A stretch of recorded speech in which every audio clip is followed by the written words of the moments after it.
الحمد لله وحده والصلاة والسلام على من لا نبي بعده أما بعد فقد قال الله تبارك وتعالى في كلامه المجيد والفرقان الحميد فأعوذ بالله من الشيطان الرجيم بسم الله الرحمن الرحيم إنما المؤمنون الذين إذا ذكر الله وجلت قلوبهم صدق الله العظيم وصدق رسوله النبي الكريم ونحن على ذلك لمن الشاهدين والشاكرين والحمد لله رب العالمين. بزرگان محترم اور برادران عزیز، خطبے کے اندر قرآن کریم کی ایک آیت کا ٹکڑا میں نے تلاوت کیا. اللہ رب العزت اس میں یہ بتانا چاہتا ہے کہ مومن کون ہوتا ہے. ایک یہ ہے کہ آپ خود فیصلہ کریں کہ کون مومن ہے. ایک یہ ہے کہ آپ دنیاوی کسی بندے سے، کسی عالم سے جا کر معلوم کریں کہ مومن کس کو کہتے ہیں. اور ایک تعریف مومن کی وہ ہے کہ اللہ رب العزت قرآن کریم میں ذکر فرما رہا کہ مومن کون بندہ ہے. تو اللہ رب العزت بیان کر رہا انما المؤمنون الذین اذا ذکر اللہ وجلت قلوبهم، کہ جب اللہ رب العزت کا ذکر ان بندوں کے سامنے ہوتا ہے تو ان کے دل، ان کے قلوب لرزنے لگتے ہیں. اس بندے کو مومن کہا جاتا ہے. یہاں پر اللہ رب العزت نے ایسے بندوں کو مومن کہا. اور یاد رکھیں کہ مومن اللہ رب العزت کا خود نام بھی ہے. المؤمن المہیمن العزیز الجبار المتکبر. تو یہاں پر اللہ رب العزت نے ان بندوں کو کہ جن بندوں کے سامنے اللہ رب العزت کا ذکر ہو اور ان کے دل اللہ رب العزت کے خوف کی وجہ سے لرزنے لگے، ان کو اللہ رب العزت نے اپنا نام عطا کیا ہے، یعنی ان کو مومن کہا ہے. اب دنیاوی بادشاہوں کا دستور ہوتا ہے کہ وہ اپنے ہم ناموں کو، یعنی جو ان کا نام ہوتا ہے، اس نام والے بندے کو سزا دیتے ہوئے ڈرتے ہیں. تو اس سے امید یہ ہے کہ کہیں نہ کہیں کام بن ہی جائے گا. اگر بندہ مومن بن جائے تو اللہ رب العزت کا نام اس کو مل گیا. جب اللہ رب العزت کا نام اس کو مل گیا تو اب کام بھی بن ہی جائے گا. تو مومن اس کو کہتے ہیں. اس کے اوپر میں آپ کو ایک بات بتاؤں.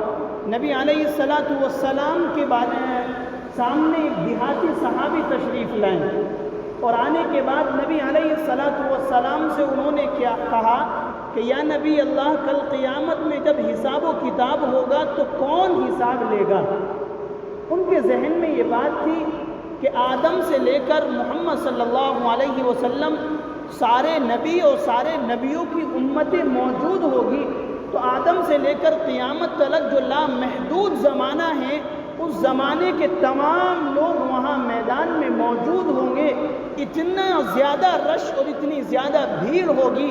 اس بندے کے ذہن میں یہ بات چل رہی تھی کہ اللہ رب العزت ہو سکتا ہے کہ جبریل سے کہے کہ جبریل کچھ بندوں کا حساب تم لو، میکائیل سے کہے کہ میکائیل کچھ بندوں کا حساب تم لو، اسرائیل سے کہے کہ اسرائیل کچھ بندوں کا حساب تم لو، اسرافیل سے کہے کہ اسرافیل کچھ بندوں کا حساب تم لو. یعنی فرشتوں کی ڈیوٹی متعین کر دے کہ اتنے بندوں کا حساب تمہیں لینا ہے، اتنے بندوں کا حساب تمہیں لینا ہے. ان صحابی کے ذہن میں یہ بات تھی. لیکن نبی علیہ السلام سے اس بات کو صاف کرنے کے لیے، اپنے ذہن کا علاج کرنے کے لیے معلوم کر رہے ہیں یا نبی اللہ، آدم سے لے کر قیامت تک کے لوگ موجود ہوں گے تو اتنی بھیڑ میں کون حساب لے گا؟ نبی علیہ السلام نے فرمایا کہ اللہ رب العزت خود حساب لے گا. اب اتنی بات سننی تھی. سننے کے بعد وہ مچلنے لگے، خوشی کی وجہ سے کودنے لگے. نبی علیہ السلام نے معلوم کیا، وہ اللہ کے بندے، ابھی میں نے تجھے بات کا جواب دیا ہے، اچھلنے کی کیا ضرورت ہے؟ کون سی بات تجھے اچھال لگی؟ کس بات کی وجہ سے تو مچل رہا؟ تو وہ کہنے لگا الرحیم اذا قدر عفا، کہ جب رحیم بندہ کسی کے اوپر غالب آتا ہے، کسی کے اوپر قادر ہوتا ہے، کسی کا حساب لیتا ہے تو وہ مغفرت کر ہی دیتا ہے۔ تو جب اللہ رب العزت اپنے بندوں کا خود حساب لے گا، اور اللہ رب العزت کہتا ہے میں ارحم الراحمین ہوں، یعنی رحم کرنے، سب سے زیادہ رحم کرنے والا میں خود ہوں، تو کہا کہ جب رحمان خود حساب لے گا تو اب تو امید یہ ہے کہ الرحیم اذا قدر عفا، کہ جب رحیم حساب لینے کے لیے آئے گا تو وہ معاف کر ہی دے گا۔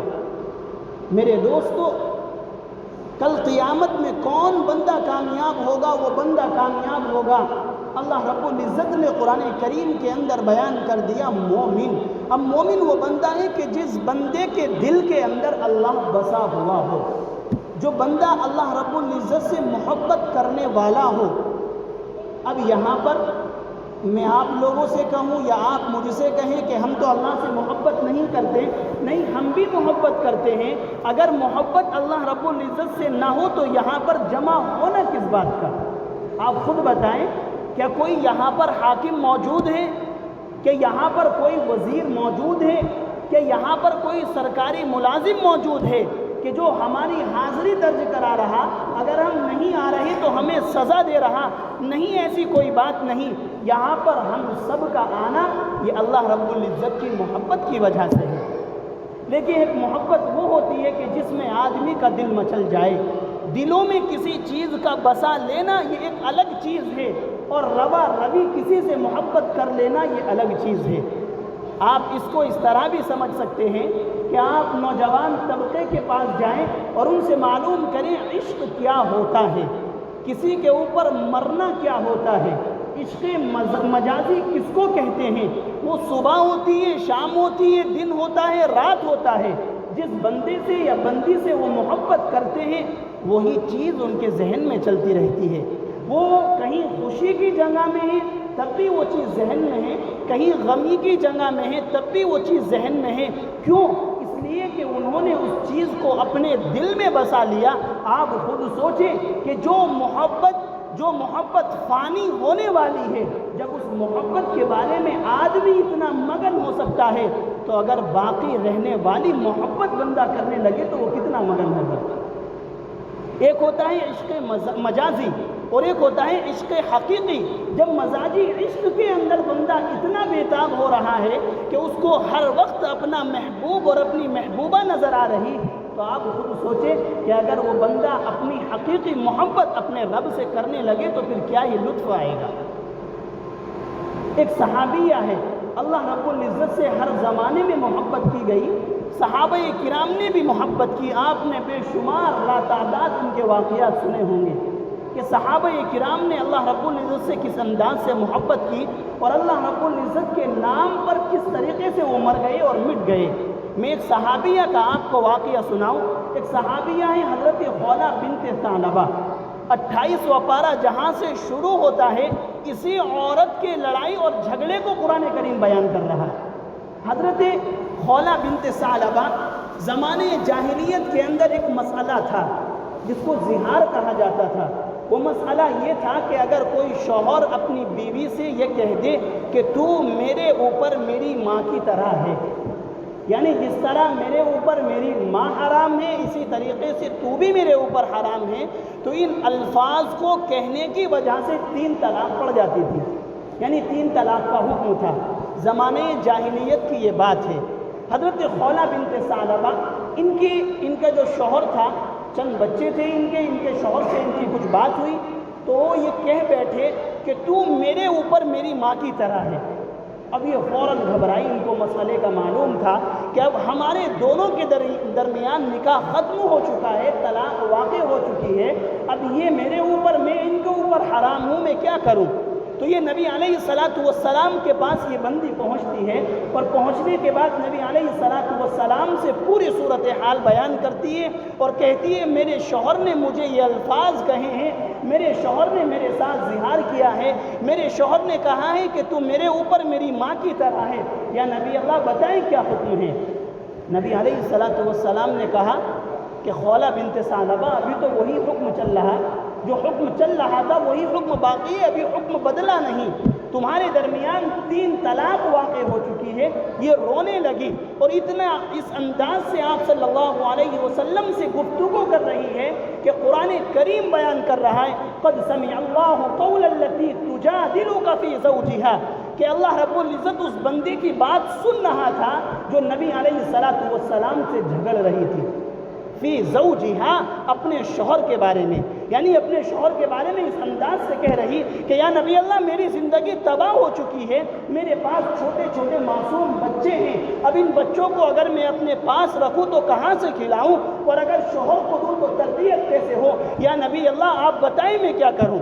نبی علیہ السلام گردن جھکا لیتے ہیں۔ اس بندی نے سوچا کہ یہاں سے کام نہ بنا تو رب کی طرف متوجہ ہونا ہے۔ اس عورت نے اللہ رب العزت کی طرف اپنے ہاتھوں کو اٹھایا اور کیا کہہ رہی، یہ کہہ رہی یا اللہ میرے بارے میں قرآن کریم نازل فرما۔ اب آپ خود سوچیں کہ کس انداز کا عشق ہوگا اللہ رب العزت سے کہ ایک طرف حکم نازل ہے لیکن اپنے بارے میں خود اللہ رب العزت سے یہ نہیں کہہ رہی کہ اس حکم کو بدل دے، بلکہ یہ کہہ رہی یہ میرے پروردگار میرے لیے نیا حکم نازل فرما۔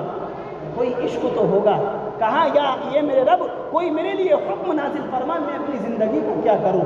میرے دوستو اللہ رب العزت نے قرآن کریم نازل فرمایا، نبی علیہ السلام کے اوپر وحی نازل ہوئی، اور جب وحی نازل ہوتی تھی تو نبی علیہ السلام کا انداز بدل جاتا تھا۔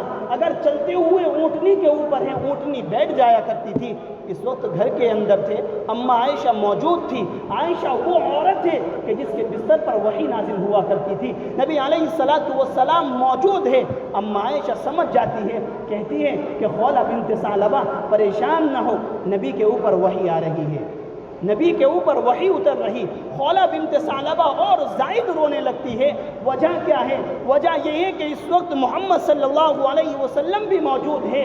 ایک طرف ان کا بتایا ہوا مسئلہ ہے، دوسری طرف میری خواہش ہے۔ وہ کہہ رہے ہیں 3 طلاق ہو چکی، میں کہہ رہا ہوں یہ میرے رب میرے لیے کوئی حکم بدل دے، تو میں اس لیے رو رہی ہوں کہیں ایسا نہ ہو کہ محمد کے بارے میں خود قرآن کریم نازل ہو جائے اور نبی علیہ السلام جو مسئلہ بیان کر رہے ہیں وہی اللہ کی طرف سے قرآن بن کر آ جائے۔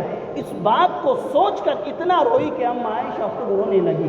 لیکن میرے دوستو اللہ رب العزت نے قرآن کریم کے اندر حکم نازل فرمایا اور نبی علیہ السلام نے کہا کہ خولہ تیرے لیے مبارک ہے، خولہ تیرے لیے مبارکباد ہے کہ تیرے لیے 3 طلاق والا حکم اللہ رب العزت نے بدل دیا۔ اب حکم یہ ہے کہ اگر کوئی بندہ اپنی بیوی سے زہار کرتا ہے، اگر کوئی بندہ اپنی بیوی کو اس انداز کے الفاظ کہتا ہے تو اس کے لیے 3 صورتیں ہیں۔ پہلی صورت یہ ہے کہ غلام کو آزاد کرے، دوسری صورت یہ ہے کہ 60 دن کے پے در پہ لگاتار روزے رکھے، اور اگر یہ 2 کام نہیں کر سکتا تو 60 مسکینوں کو 2 وقت کا کھانا کھلائے۔